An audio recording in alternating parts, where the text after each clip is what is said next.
الحمد لله رب العالمين والعاقبة للمتقين والصلاة والسلام على سيد الأنبياء والمرسلين. قال الله تعالى وتبارك في القرآن المجيد والفرقان الحميد. بسم الله الرحمن الرحيم. إنا أعطيناك الكوثر فصل لربك وانحر إن شانئك هو الأبتر. صدق الله مولانا العظيم وصدق رسوله النبي الكريم الرؤوف الرحيم. اللهم نور قلوبنا بالقرآن وزين أخلاقنا بالقرآن وادخلنا الجنة بالقرآن ونجنا من النار بالقرآن. قال الله تعالى وتبارك في شان حبيبه مخبرا وآمرا إن الله وملائكته يصلون على النبي يا أيها الذين آمنوا صلوا عليه وسلموا تسليما. الصلاة والسلام عليك يا رسول الله وعلى آلك وأصحابك يا محبوب رب العالمين. الصلاة والسلام علیک یا نبی الرحمہ وعلی آلک و اصحابک یا رسول الملاحم. تمام حمد و ثنا، تعریف و توصیف اللہ جل مجدہ الکریم کی ذات بابرکات کے لیے، جو خالق کائنات بھی ہے اور مالک شش جہات بھی. اللہ جل وعلا کی حمد و ثنا کے بعد حضور نبی اکرم شفیع امم رسول محتشم نبی مکرم اللہ کے پیارے امت کے سہارے رب کے محبوب دانائے غیوب مالک رقاب امم فخر عرب و عجم والی کون و مکان سیاہ لا مکان سید انس و جاں سرور لالا رخاں نیر تاباں سر نشین مہوشاں ماہ خوباں شہنشاہ حسینہ تتمہ دوراں سر خیل زہرہ جمالاں جلوہ صبح ازل نور ذات لم یزل باعث تکوین عالم فخر آدم و بنی آدم نیر بطحا رازدار ما اوہا شاہد ما طغا صاحب علم نشرہ معصوم آمنہ احمد مجتبیٰ حضرت محمد مصطفیٰ صلی اللہ علیہ وسلم کے حضور ناز میں اپنی عقیدتوں ارادتوں اور محبتوں کا خراج پیش کرنے کے بعد واجب الاحترام ذوی الاحتشام برادران اسلام، السلام علیکم ورحمۃ اللہ وبرکاتہ. آپ کے سامنے سورۃ الکوثر کی تلاوت کا شرف حاصل کیا ہے اور آج کی اس نشست میں اسی پر کچھ گفتگو آپ کے گوش گزار کروں گا. اللہ تعالی میری زبان پر کلمۃ الحق جاری فرمائے. حضرت عبداللہ ابن عباس رضی اللہ تعالی عنہ کا خیال ہے کہ یہ سورت مدینۃ المنورہ میں نازل ہوئی. حضرت انس رضی اللہ تعالی عنہ کا خیال بھی یہی ہے، لیکن حضرت عائشہ، حضرت سعید بن جبیر رضی اللہ تعالی عنہما اور دیگر صحابہ کی ایک جماعت اس کے مکی ہونے کی قائل ہے. سورت کا شان نزول بیان کرتے ہوئے علماء نے جو واقعہ بیان فرمایا ہے، مفسرین نے، جمہور نے، وہ یہ ہے کہ حضور علیہ الصلاۃ والسلام کو اللہ تعالیٰ جل شانہ نے اولاد کی دولت سے مالا مال کیا، بیٹیاں بھی عطا فرمائیں اور بیٹے بھی عطا فرمائے. چونکہ حضور کے بعد نبوت کا سلسلہ منقطع ہو جانا تھا اور حضور آخری نبی ہیں، تو اللہ تعالیٰ کی حکمت یہی تھی کہ حضور علیہ السلام کے بیٹوں کا انتقال ہو جاتا۔ تو حضرت قاسم حضور کے فرزند کا انتقال ہوا، اس کے بعد حضور کے بیٹے حضرت عبداللہ کا انتقال ہوا۔ حضرت طیب اور طاہر یہ حضرت عبداللہ ہی کے لیے آپ کے القابات بولے جاتے ہیں۔ تیسرے فرزند حضور کے حضرت ابراہیم علیہ السلام ہیں۔ تو جب حضرت عبداللہ کا انتقال ہوا تو کفار بہت خوش ہوئے، اور ان کو یہ خبر حضور کے رشتے میں سکے چچا ابو لہب نے، جو کہ اسلام کا دشمن اور حضور علیہ السلام کا دشمن اور معاند تھا، اس نے لوگوں کو دوڑ کر کے یہ خبر پہنچائی اور کہا کہ باترا محمد اللیلہ، کہ محمد صلی اللہ علیہ وسلم اس رات ابتر ہو گئے۔ ابتر عربی میں اس شخص کو کہتے ہیں جس کی اولاد نرینہ باقی نہ رہے۔ تو کافر اس خبر پہ بہت زیادہ خوش ہوئے، اور انہوں نے کہا کہ اب اگر یہ شخص اپنے سلسلے کو پھیلا بھی لیتا ہے تو یہ اس کی زندگی تک ہی ہوگا، بعد میں اس دین کا کوئی نام لینے والا نہیں رہے گا، اس لیے کہ جب اس کی اپنی اولاد نرینہ نہیں رہی تو پھر جانشینی اور اس پیغام کے ابلاغ کے لیے آگے کون بڑھے گا اور اس پیغام کو کون آگے پھیلائے گا۔ اور ایک روایت میں آس بن وائل، یہ وہ بدبخت شخص ہے کہ جس نے حضور علیہ السلام کو یہ طعنہ دیا کہ آپ ابتر ہیں، تو اس پر یہ سورت، جسے سورہ الکوثر کہا جاتا ہے اور اس کے اور بھی متعدد نام ہیں، نازل ہوئی۔ حضور علیہ السلام کا دل دکھا، اور آقا کریم علیہ السلام کافروں کے ان طعنوں سے اور ان باتوں سے کافی پریشان ہوئے، چونکہ اولاد کا چلے جانا انسان کے لیے کافی تکلیف کا باعث ہوتا ہے، بالخصوص اولاد نرینہ کا انسان سے جدا ہو جانا۔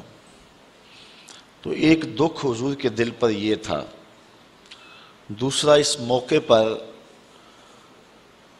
اخلاقی حدوں کو پھلانگ کر کے انہوں نے طعنہ زنی کا آغاز کیا اور حضور علیہ السلام کو ذہنی اور قلبی تکلیف پہنچائی۔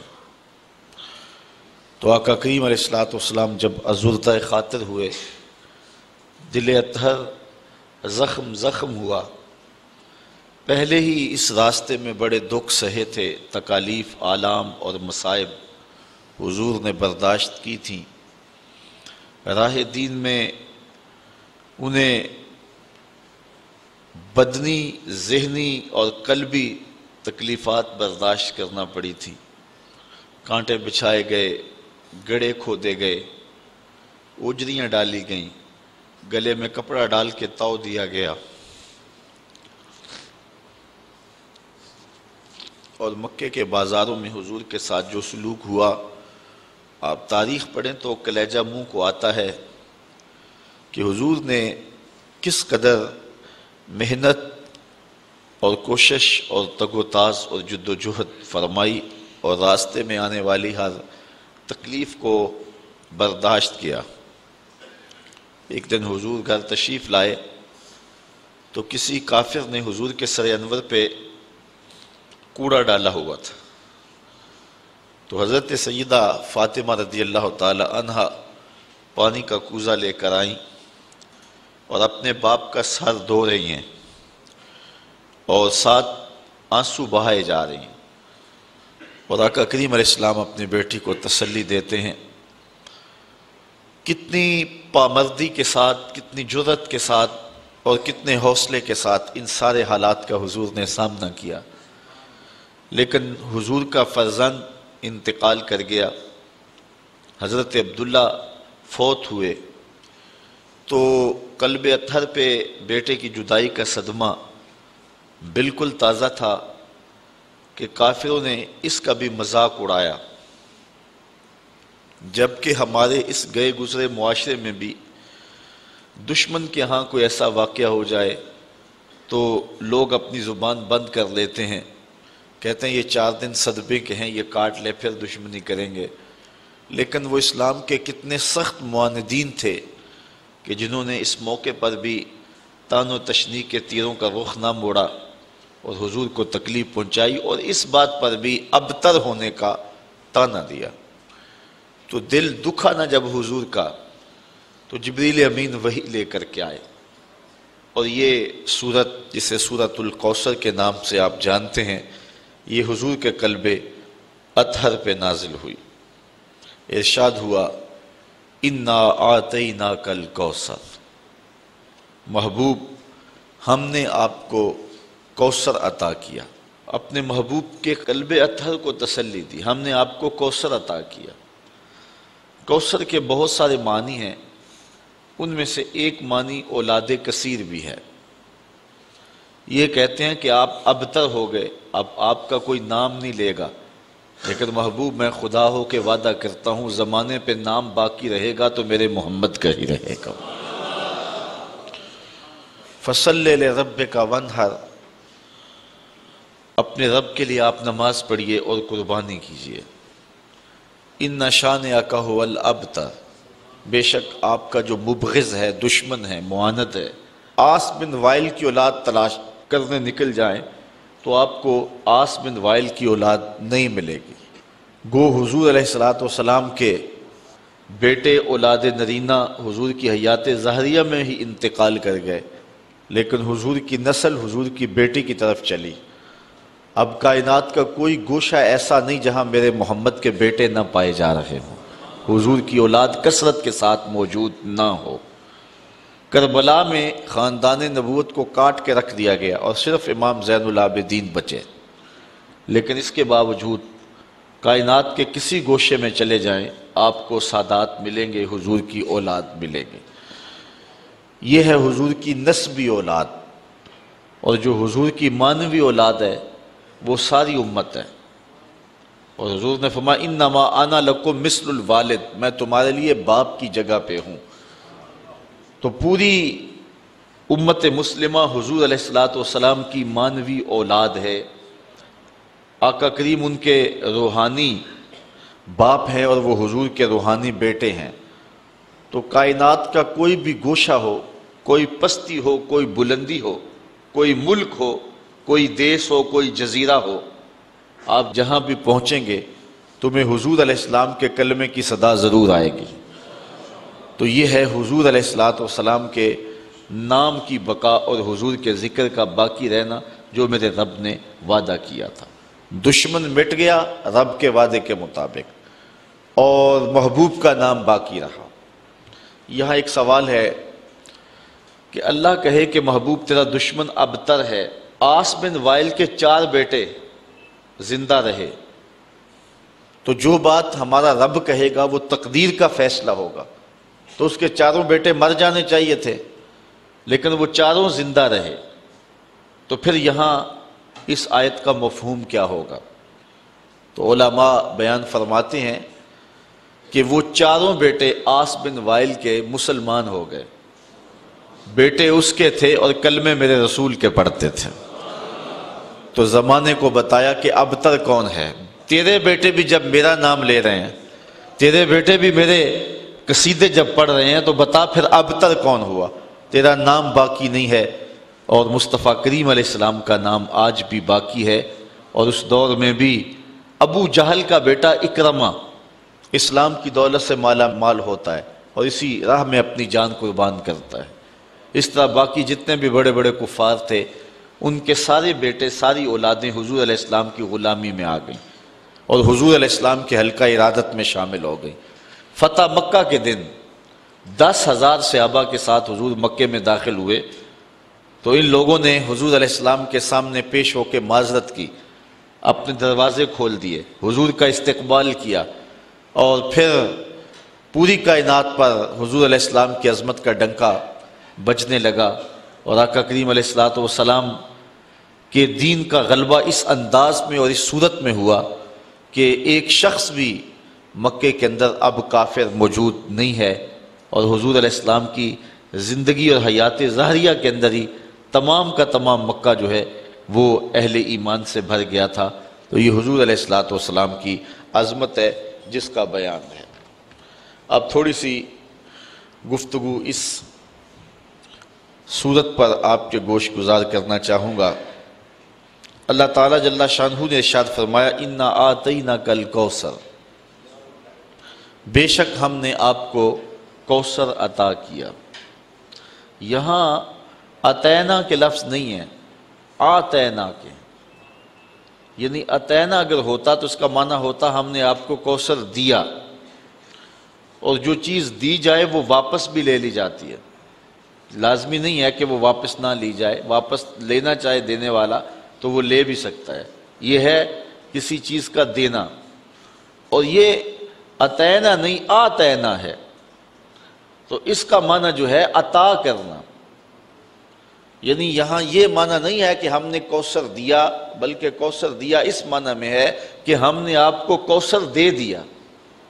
تو جو چیز دی جائے وہ قابل واپسی بھی ہوتی ہے، اور جو دے دی جائے تو اس فرق کو آپ سمجھتے ہیں کہ پھر وہ واپس نہیں لی جاتی۔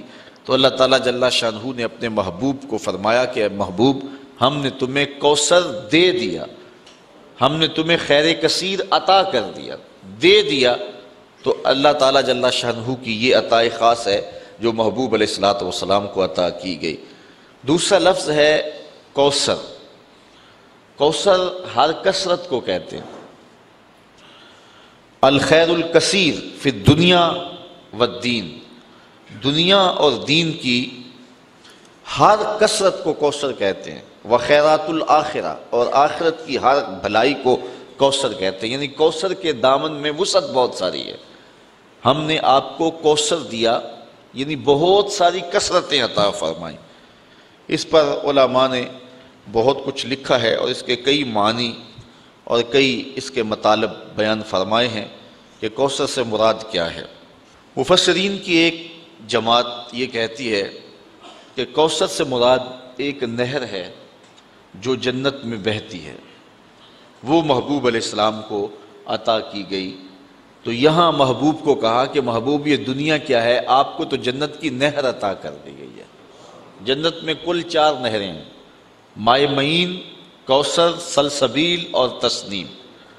تو یہ جو کوثر نہر ہے یہ خاص طور پہ اللہ تعالیٰ نے اپنے محبوب کو عطا فرما دی۔ حضرت انس رضی اللہ تعالیٰ عنہ سے روایت ہے، حضور نبی رحمت صلی اللہ علیہ وآلہ وسلم نے ارشاد فرمایا کہ جنت میں ایک نہر ہے جس کا نام کوثر ہے، اس کے جو کنارے ہیں وہ سونے اور چاندی کے ہیں، اور اس کے نیچے جو زمین ہے وہ موتیوں، ہیروں اور جواہرات کی ہے، اور اس کی مٹی کستوری کی ہے۔ اور حضور نے یہ بھی ارشاد فرمایا کہ اس کا جو پانی ہے وہ دودھ سے زیادہ سفید ہے، شہد سے زیادہ میٹھا ہے، اور برف سے زیادہ شفاف اور ٹھنڈا ہے، اور اس میں بختی اونٹوں کی گردنوں کے برابر گردنیں رکھنے والے جانور ہیں جو اس نہر کے اندر جو ہیں وہ تیرتے ہیں۔ ایک روایت میں ہے حضرت عمر رضی اللہ تعالی عنہ نے جب حضور سے اس کوثر کا تذکرہ سنا جس کے بارے میں حضور نے فرمایا کہ یہ خاص نہر اللہ نے مجھے عطا کی ہے، تو حضور نے فرمایا اس کا پانی شہد سے زیادہ میٹھا ہے، برف سے زیادہ ٹھنڈا ہے، اور دودھ سے زیادہ سفید ہے، اور اس کی تہ میں کستوری بچھی ہوئی ہے، اس کے سونے اور چاندی کے کنارے ہیں، اور اس میں بختی اونٹوں کی گردنوں کے برابر جانور ہیں۔ تو حضرت عمر رضی اللہ تعالیٰ عنہ نے عرض کی حضور پھر تو جب انہیں دیکھیں گے تو لطف ہی آ جائے گا۔ تو حضور علیہ السلام نے فرمایا اے عمر جب ان کو کھاؤ گے تو لطف اور زیادہ آئے گا۔ وہ خاص نہر ہے جو کوثر کی اللہ تعالیٰ نے اپنے محبوب کو عطا فرمائی ہے۔ ایک قول یہ ہے، اور دوسرا قول یہ ہے کہ اس سے مراد حوض کوثر ہے جو اللہ تعالیٰ نے اپنے محبوب علیہ السلام کو عطا فرمایا ہے، اور وہ میدان محشر میں ایک بہت بڑا حوض ہوگا جس سے حضور علیہ السلام کے غلام پانی پئیں گے، اور فرمایا کہ اس کے اوپر جو پیالے رکھے ہیں وہ ستاروں کی تعداد کے برابر ہیں۔ اور حضرت امام قرطبی نے الجامعہ لاحکام القرآن میں لکھا ہے کہ حوض کوثر کے چاروں کونوں پر چاروں صحابی تشریف فرما ہوں گے، اور جن کے سینے میں ان میں سے کسی ایک کے لیے بھی بغض ہوا اس کو کوثر کا جام نصیب نہیں ہوگا۔ جس کو کوثر کا جام نصیب ہو گیا 50,000 سال کا دن ہے، جس نے ایک جام بھی پی لیا اس کو پورا دن یعنی 50,000 سال پیاس ہی نہیں لگے گی۔ یہ حوض کوثر کے پانی کی صورت ہے جو اللہ تعالیٰ نے حضور کو عطا فرمایا ہوا ہے۔ ہم تو سحری کا کھانا کھائیں تو 10-11 بجے جب دھوپ چمکتی ہے تو جتنا ٹھنڈا اور جتنا میٹھا پانی بھی پیا ہوا ہو تو اس کے بعد گلا خشک ہونے لگتا ہے، لیکن یہ کوثر کے پانی کا خاص جو ہے وہ اثر ہوگا کہ جس نے ایک جام پی لیا 50,000 سال کا دن ہوگا اس کو دوبارہ پیاس نہیں لگے گی، اس کی یہ تاثیر ہوگی۔ تو قول ثانی یہ ہے کہ کوثر سے مراد حوض کوثر ہے۔ ایک قول کہ وہ نہر ہے اور دوسرا ہے کہ حوض کوثر ہے۔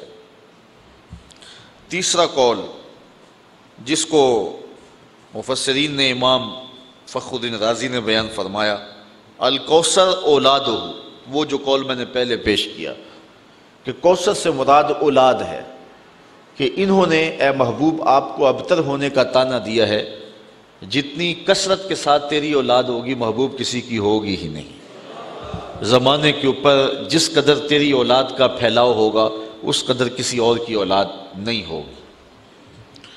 چوتھا قول کوثر سے مراد جو بیان کیا گیا ہے وہ ہے علماء امت ہی، حضور علیہ السلام کی امت کے علماء، یہ کوثر سے مراد ہے۔ اللہ تعالیٰ نے اپنے محبوب علیہ السلام کے پیغام کو جاری رکھنے کے لیے جلیل القدر ہر دور میں علماء دیے جنہوں نے دین کے کام کو آگے بڑھایا۔ پچھلے نبیوں کے کام کو آگے بڑھانے کے لیے ان کے صحابی اور ان کے علماء ایک وقت تک کام کرتے رہے، لیکن اس کے بعد ان کے اندر دنیا داری ایسی آ گئی کہ بس انہوں نے ان کے پیغام کو جو ہے وہ مسخ کر کے رکھ دیا، اور حتیٰ کہ ان کا پیغام اس کو ملیا میٹ کر دیا۔ پھر نئی کتاب کی اور نئے نبی کی ضرورت آئی تو نئی کتاب آئی اور نیا نبی آیا اور شریعت لے کر کے آیا اور لوگوں کو اس نے پیغام حق دیا۔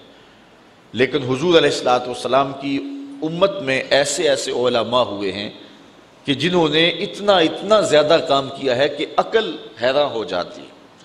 انہوں نے اس قدر محنت کی ہے اور اس قدر دین کا کام کیا ہے۔ اس طرح بزرگان دین اولیاء امت نے، آپ دیکھ لیں حضور علیہ السلام ارشاد فرماتے ہیں کہ کل قیامت کے دن بعض نبی آئیں گے تو ان کے ساتھ ایک امتی ہوگا، بعض انبیاء آئیں گے ان کے ساتھ 2-2 4-4 امتی ہوں گے، اور بعض اکیلے ہی آ جائیں گے ان کے ساتھ امتی کوئی نہیں ہوگا، یعنی ان کو زندگی بھر ان کی بات کو لوگوں نے قبول ہی نہیں کیا۔ حضرت نوح علیہ السلام نے 950 سال تبلیغ کی ہے، لیکن جو امتیوں کی تعداد ہے وہ سینکڑوں میں نہیں ہے، درجنوں میں ہے۔ 950 سال کی تبلیغ کا نتیجہ، لیکن حضور علیہ السلام فرماتے ہیں میں قیامت کے دن کثرت امت کی وجہ سے نبیوں میں فخر کروں گا کہ جتنی امت اللہ تعالیٰ نے مجھے عطا کی ہے کسی نبی کی، کسی پیغمبر اور کسی رسول کی اتنی امت نہیں ہے۔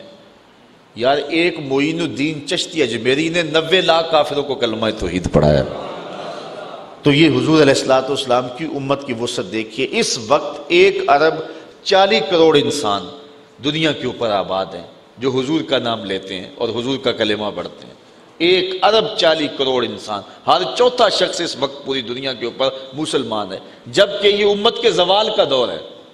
اس وقت ہم ہر لحاظ سے جو ہے وہ دبے ہوئے اور غیروں کے دستے نگر ہیں، لیکن اس کے باوجود ہر چوتھا شخص دنیا کے اوپر جو ہے وہ مسلمان ہے، حضور کا غلام ہے۔ تو جب غلبہ آئے گا اور وہ دور آئے گا کہ حضور علیہ السلام کے دین کو اتنی طاقت اور غلبہ ملے گا کہ پوری کائنات کے اندر ایک بھی کافر نہیں ہوگا، پوری کائنات کے اندر جو ہے وہ حضرت امام مہدی جب آئیں گے، حضرت عیسیٰ آئیں گے، پھر اسلام کا اتنا غلبہ ہوگا کہ پوری کائنات کے اندر جو ہے وہ کوئی ایک بھی کافر نہیں ہوگا، جدھر نظر اٹھائیں گے حضور کے سچے غلام ہی نظر آئیں گے آپ کو۔ وہ وقت بھی اللہ تعالیٰ نصیب فرمائے گا۔ تو 14 صدیوں سے یہ سلسلہ آ رہا ہے اور قیامت تک جاری رہے گا۔ تو حضور فرمایا میں کل قیامت کے دن کثرت امت کی وجہ سے نبیوں پر فخر فرماؤں گا۔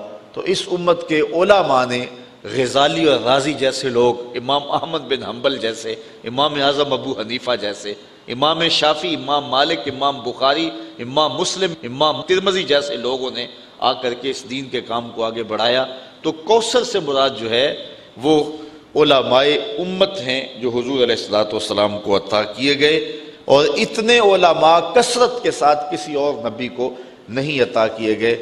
اس لیے علماء حضور کے دین کے کام کو آگے بڑھاتے ہیں۔ کافروں نے کہا تھا بیٹا فوت ہو گیا تو اب یہ کام رک جائے گا، اللہ تعالیٰ فرمایا محبوب ہم نے تمہیں کوثر دیا، یعنی ہم نے تیری امت کے لیے علماء کا انتخاب کیا، اور وہ علماء ایک ایک شخص اٹھے گا اور دین کے جھنڈے کو اٹھائے گا اور پوری دنیا کے اوپر دین کو غالب کر دے گا۔ تو یہ چوتھا قول ہے۔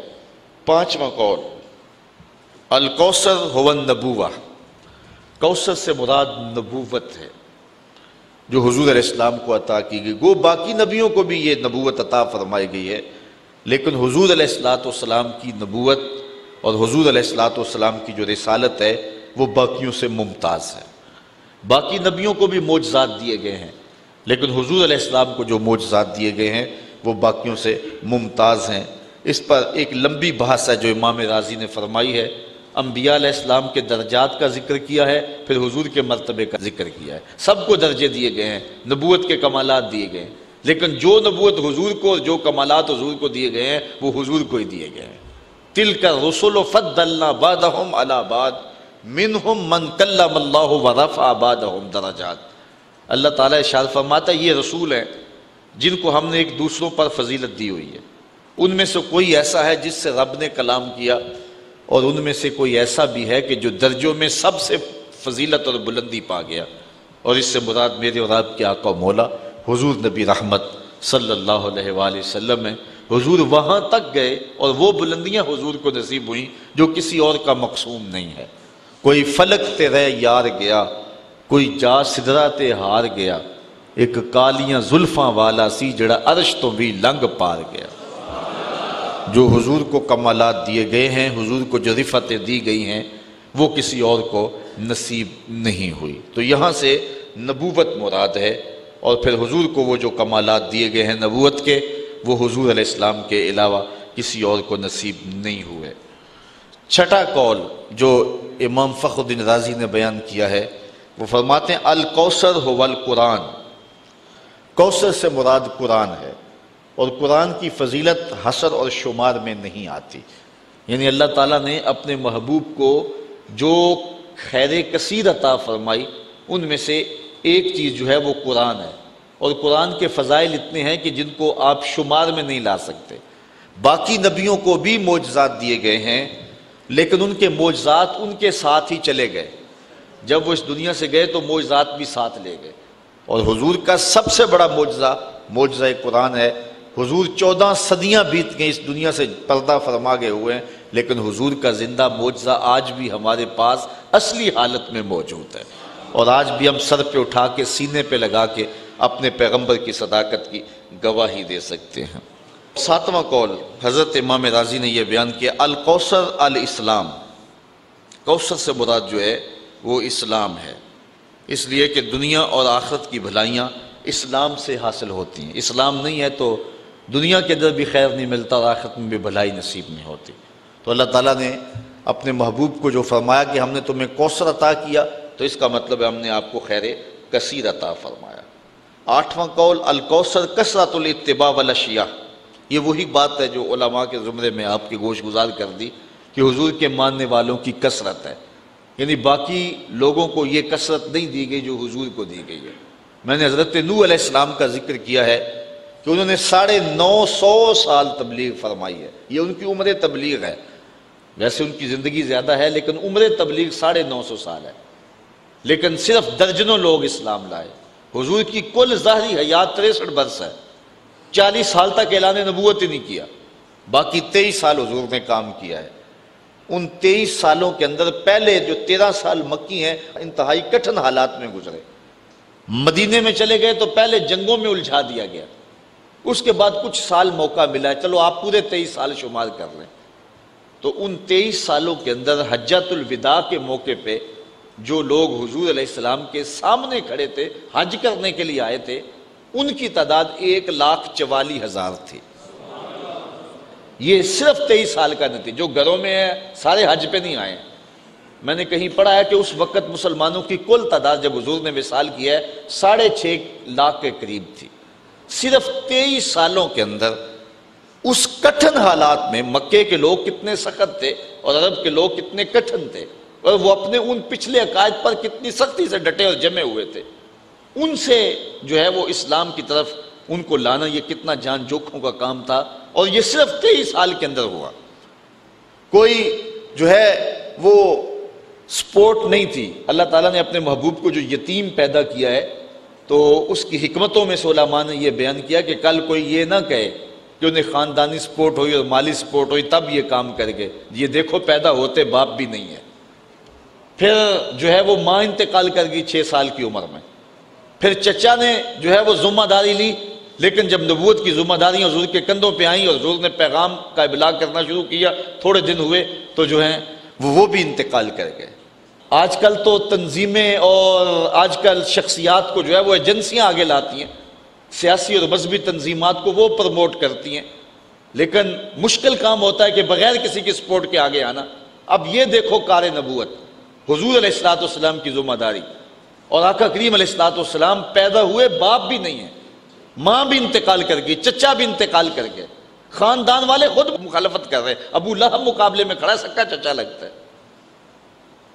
اور پھر حضور اٹھ کر کے اس پیغام کو کس طرح غالب کر دیا، اور صرف 23 سالوں کے اندر 6.5 لاکھ کے قریب لوگوں کو اسلام کی طرف مائل کر دیا۔ اور لوگ پھر ایماندار، کیسے پختہ ایماندار تھے، اللہ اکبر۔ اگر بلال کی کہانی پڑھو، ابو بکر اور عمر عثمان کی کہانی پڑھو، مولا کائنات کی کہانی پڑھو، حضرت سلمان فارسی کی کہانی پڑھو، حضرت ابو ذر غفاری کی کہانی پڑھو، تو آپ حیرت زدہ ہوں گے کہ یہ کیسے لوگ ہیں، کیسی جماعت تیار کی، کیسے لوگ تیار کیے۔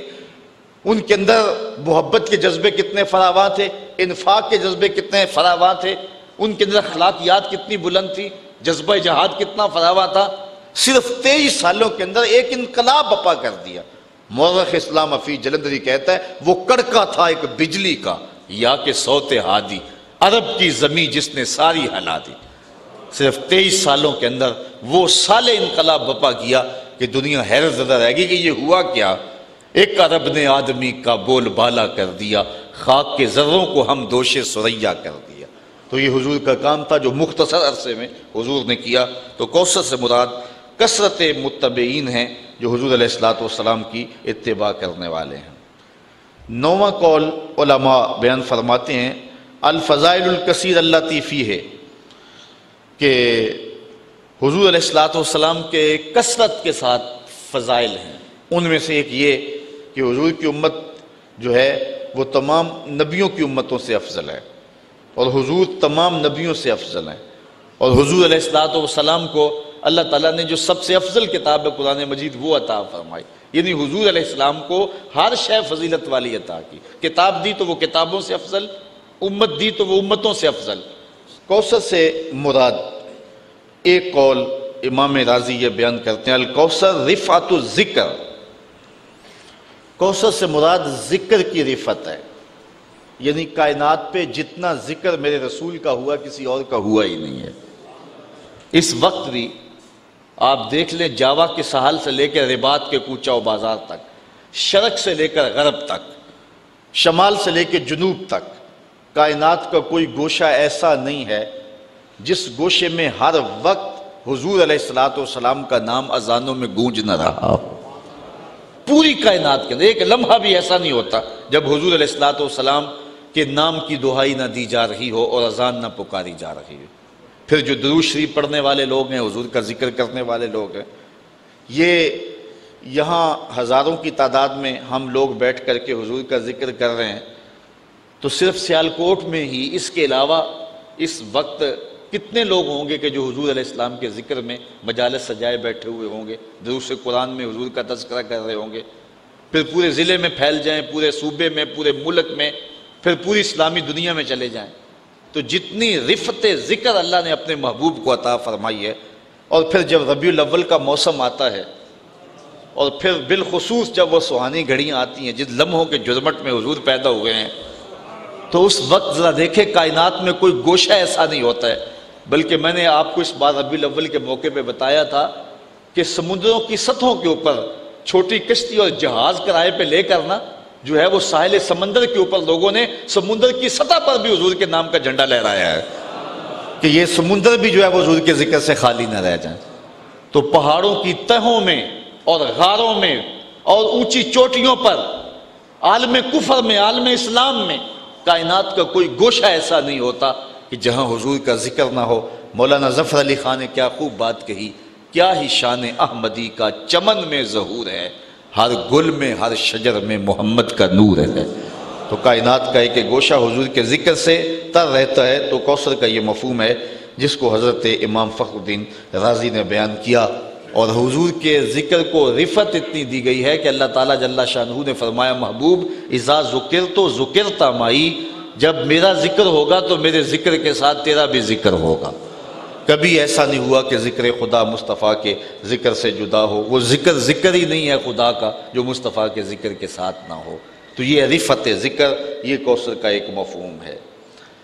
اچھا، اس کا ایک مفہوم امام رازی نے یہ بیان فرمایا، اس سے مراد علم ہے جو اللہ نے اپنے محبوب کو عطا کیا گیا، چونکہ علم بہت بڑی دولت ہے جو اللہ تعالیٰ نے اپنے محبوب کو عطا فرمایا۔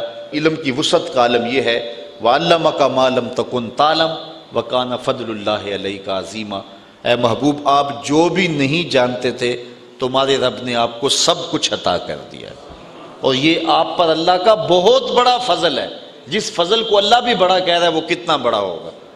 تو حضور علیہ السلام کو کائنات کی ہر چیز کا علم عطا فرما دیا گیا، اور کوئی چیز حضور کی نگاہوں سے مخفی نہیں رکھی گئی، بلکہ حضور علیہ السلام کو اتنا کچھ علم عطا کرنے کے بعد پھر مالک نے کہا، قُلْ رَبِّ زِدْنِي عِلْمًا، محبوب تو پھر میرے حضور دعا مانگا کر، مالک میرے علم میں اور برکت عطا فرما دے اور اضافہ کر دے۔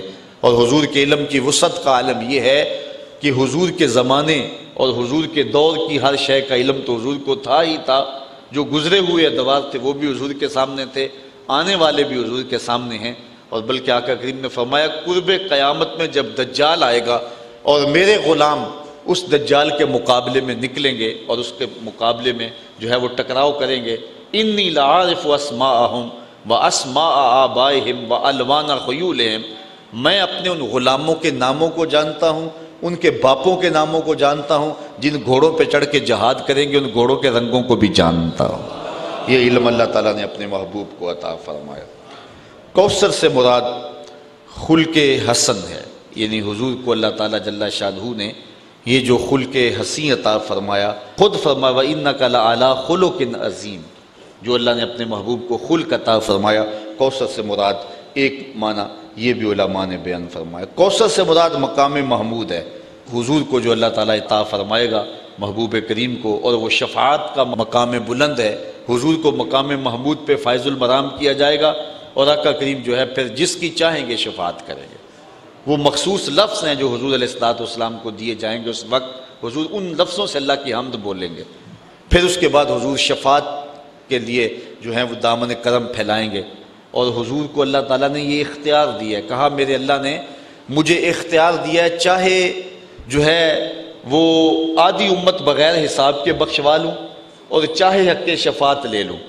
حضور فرماتے ہیں کہ میں نے آدھی امت والا سودا نہیں کیا، میں نے حق شفاعت لے لیا ہے۔ مطلب کیا؟ میں شفاعت کر کے ساری امت کی نجات کی ضمانت بنوں گا۔ تو یہ شانیں ہیں جو اللہ تعالیٰ جل شانہ نے اپنے محبوب کو عطا فرمائی ہیں۔ حضرت سعید بن جبیر رضی اللہ تعالیٰ عنہ جلیل القدر صحابی ہے، تو کسی نے کہا کہ کوثر سے مراد نہر ہے، کسی نے کہا حوض ہے، کسی نے کہا علم ہے، اور کسی نے کہا اس سے حضور کے اخلاق کریمہ ہیں، کسی نے کہا حضور علیہ الصلوۃ والسلام کے اخلاق حسنہ ہیں۔ مختلف اقوال جو آپ نے پڑھے اہل علم نے اس پہ دلائل بھی دیے، لیکن حضرت سعید بن جبیر فرماتے ہیں کہ حوض کوثر کو یا نہر کوثر کو کوثر سے مراد لینا، آپ فرماتے ہیں یہ ٹھیک نہیں ہے، بلکہ اللہ تعالیٰ نے اپنے محبوب علیہ السلام کو جو کوثر عطا فرمایا ہے اس میں سے ایک حوض کوثر بھی ہے اور ایک نہر کوثر بھی ہے، اور جو عطا فرمایا ہے وہ ان ساری چیزوں کو محیط ہے، اور یہ ساری چیزیں کثرت کے زمرے میں آتی ہیں۔ اللہ نے محبوب کو اتنا دیا ہے کہ کمی نہیں چھوڑی، تو آپ جو بھی تشریح کر لیں۔ یہ امام رازی نے کئی اقوال لکھے، ابھی میں نے آپ کے سامنے کچھ رکھے، اور بہت سارے اقوال ابھی آگے موجود بھی ہیں، تو بہت سارے اقوال علماء نے بیان کیے، اس پر سیر حاصل گفتگو کی، بہت کچھ کہا، لیکن صحابی رسول حضرت سعید بن جبیر رضی اللہ تعالیٰ عنہ نے کوثر کی تفسیر کرتے ہوئے جو بات فرمائی وہ کتنی جامع بات فرمائی۔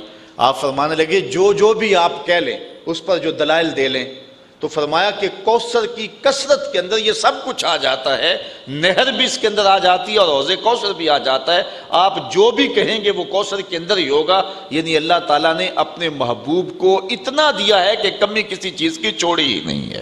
یہ ہے کوثر کا مفہوم۔ اور یہ بیان کرنے کے بعد فرمایا کہ محبوب ہم نے تمہیں کوثر دیا، فَصَلِّ لِرَبِّكَ وَانْحَرْ، تو آپ پھر اپنے رب کی نماز پڑھی۔ جب اتنی عطائیں ہوں تو پھر اس کے حضور سجدہ ریزی کیجیے۔ اس لیے جب اللہ کوئی نعمت عطا کرے، اس کی عطا ہو، تو فوراً شکرانے کے نوافل ادا کرنے کا حکم دیا ہے۔ تو اللہ تعالیٰ جل شانہ نے بھی اپنے محبوب کو ارشاد فرمایا فَصَلِّ، تو آپ نماز ادا کیجیے، نماز پڑھیے، لِرَبِّكَ، اپنے رب کے لیے، وَانْحَرْ، اور قربانی دیجیے، جانور ذبح کیجیے، جو ہے وہ اونٹ ذبح کیجیے، اور راہ حق میں خیرات کیجیے۔ اسی طرح جب کسی کو بھی خوشی ملے، کوئی کثرت پائے، تو وہ نفل بھی پڑھے اور خیرات بھی کرے راہ خدا میں۔ یہ حکم اللہ تعالیٰ نے اپنے محبوب کو عطا فرمایا۔ باقی جب کسی کو کوئی نعمت ملے، کوئی کرم نوازی ہو، تو پھر حاسد بھی پیدا ہو جاتے ہیں۔ کوئی دولت مل جائے پھر بھی حاسد ہیں، عزت مل جائے پھر بھی حاسد ہیں، شہرت مل جائے پھر بھی حاسد ہیں، تو یہ تو ایک فطری بات ہے۔ تو اللہ تعالیٰ نے محبوب کو اتنا کچھ عطا کیا، پھر حاسدین بھی تو اتنے ہوں گے۔ تو اللہ تعالیٰ نے محبوب کو پھر تسلی دی، اِنَّ شَانِئَکَ هُوَ الْأَبْتَرُ، محبوب اس کی فکر آپ نہ کریں، تیرے دشمن ابتر ہو جائیں گے، وہ جو کریں گے ان کے سارے منصوبے خاک میں مل جائیں گے، اور تیرا جھنڈا زمانے میں اونچا ہو جائے گا، اور کائنات میں جو عزتیں اور جو رفتیں میں تجھے عطا کی ہیں ان کو تیری ذات سے کوئی چھین نہیں سکے گا۔ اور جو ہے وہ حاسد جو ہے وہ محسود کی نعمت کا زوال چاہتا ہے، یہ حاسد کا کام ہوتا ہے۔ اس لیے اِنَّ شَانِئَکَ هُوَ الْأَبْتَرُ، جو تیرا مبغض ہے، جو تیرا دشمن ہے، وہ تباہ و برباد ہو جائے گا، اور وہ کبھی بھی جو ہے وہ یہ دولت آپ سے نہیں چھین سکے گا، اور آپ کو جو عزتیں اور عطائیں ہم نے عطا کی ہیں ان کو جو ہے وہ کوئی بھی آپ سے نہیں لے سکے گا۔ تو واقعی ایسا ہوا کہ محبوب علیہ الصلوۃ والسلام کے جو دشمن تھے وہ ابتر ہو گئے، ذلیل و رسوا ہو گئے، زمانے کے اوپر ان کا نام و نشان بھی نہ رہا۔ لیکن محبوب علیہ السلام تو خیر محبوب رہے نا، حضور کا نام و نشان کیا کوئی مٹا سکتا ہے، اور حضور کا ذکر کون کوئی کم کر سکتا ہے؟ میرے محمد عربی کے بلال کا ذکر کوئی کم نہیں کر سکتا ہے۔ یہاں علامہ اقبال علیہ رحمہ کا لہجہ دیکھیے، کتنی خوبصورت بات کر گئے۔ اقبال یہ کس کے عشق کا فیض عام ہے، رومی فنا ہوا حبشی کو دوام ہے۔ اس وقت کا جو ہے وہ عظیم المرتبت شخص، اس دور کا سلطنت روم کا شہنشاہ، اس دور کی سپر پاور آپ کہہ لیں، اس دور کا اوباما کہہ لیں آپ، لیکن اس دور کے اوباما کا آج دنیا نام بھی نہیں جانتی کہ وہ رومی شہنشاہ کا نام کیا تھا۔ لیکن معاشرے میں جس کو سب سے کم تر اس زمانے میں سمجھتے تھے وہ غلام کو سمجھتے تھے، اور بلال حبشی رضی اللہ تعالیٰ عنہ جو کہ غلاموں کی صف کا آدمی ہے، حضور سے جڑا ہے، اوج ثریا کی بلندیوں تک پہنچ گیا۔ آج 14 صدیاں بیت گئی، بلال کا نام آج بھی ممبروں پہ لیا جا رہا ہے، اور اس وقت کا جو سپر مین کہلاتا تھا آج اس کا نام بھی زمانے کو یاد نہیں ہے۔ تو اقبال کہتا ہے پھر بتاؤ نا، پھر نام باقی کس کا رہا؟ جب میرے مصطفیٰ کے غلام کا نام کوئی نہیں بتا سکتا ہے تو میرے محمد عربی کے نام اور ذکر کو کون نیچا کر سکتا ہے؟ تو اس لیے اللہ تعالیٰ نے فرمایا محبوب پریشان نہیں ہونا ہے، جمع خاطر رکھنا ہے، تسلی رکھنی ہے، یہ دشمنوں نے آپ کو جو تانا دیا اس سے آپ کا دل ضرور دکھا اور آپ کو تکلیف ضرور پہنچی، اور جو ہے وہ انسان کی طبع کی جو ہے وہ نزاکت ہی ایسی ہے کہ اس کو تکلیف اس سے ہوتی ہے، لیکن تیرا رب محبوب تجھ کو تسلیاں دے رہا ہے کہ ہم نے تجھے کوثر عطا کیا، یہ جو مرضی کرتے پھریں، جو مرضی بھونکتے پھریں، ان کے کہنے سے کچھ نہیں ہوگا، نہ تیری عظمتیں کم ہوں گی اور نہ تیری عظمتوں کو گھٹایا جا سکے گا۔ بس آپ اپنے رب کے حضور نماز ادا کیجئے اور قربانی کیجئے۔ اور رہی بات آپ کے دشمن اور معاندین کی، ان شانئک ھو الابتر، وہ ہمیشہ ابتر ہی رہیں گے۔ اس زمانے میں بھی جن لوگوں نے حضور علیہ السلام کو گالیاں دی، برا بھلا کہا، آج ان کا نام جو ہے وہ معاشرے سے، دنیا سے، تاریخ سے جو ہے وہ مٹ گیا، اگر موجود ہے تو ایک بدنوا دھبے کی صورت کے اندر موجود ہے۔ اس طرح وہ بد نصیب جو اس دور میں حضور نبی رحمت صلی اللہ علیہ وسلم کی توہین کرتے ہیں، یہ بھی دنیا کے اوپر رسوائی اور ذلت کی زندگی اب بھی گزار رہے ہیں۔ سلمان رشدی نے کہا تھا کہ میری زندگی بھی کوئی زندگی ہے کہ جو ہے وہ روشن دان پر چڑیا بھی پر مارے تو میں جو ہے وہ خوف زدہ ہو جاتا ہوں کہ کوئی شخص جو ہے وہ میری جان لینے کے لیے آ گیا ہے، نہ میں آزادی سے گھوم سکتا ہوں اور نہ جو ہے وہ میں اپنے گھر کے اندر اپنے آپ کو محفوظ سمجھتا ہوں۔ تو جس شخص نے جو حضور علیہ السلام کی توہین کی، اس کی زندگی تنگ کر دی گئی اور دنیا کے اوپر بھی رسوا کر دیا گیا، ابھی آخرت کی رسوائی باقی ہے۔ تو اس لیے حضور کے معاندین، حضور کے دشمن مٹا دیے جائیں گے، ان کا تشخص ختم کر دیا جائے گا۔ اور جہاں تک حضور کا نام ہے، اعلی حضرت کا یہ شعر کتنا آفاقی ہے۔ آپ فرماتے ہیں کہ رہے گا ان کا چرچا یوں ہی رہے گا، پڑے خاک ہو جائیں جل جانے والے۔ آفاق کے ہر ہر گوشے میں قرآن سنا کر دم لینا، اب رکنا نہیں، اب تھمنا نہیں، فردوس میں جا کر دم لینا، آفاق کے ہر ہر گوشے میں قرآن سنا کر دم لینا، اب رکنا نہیں، اب تھمنا نہیں۔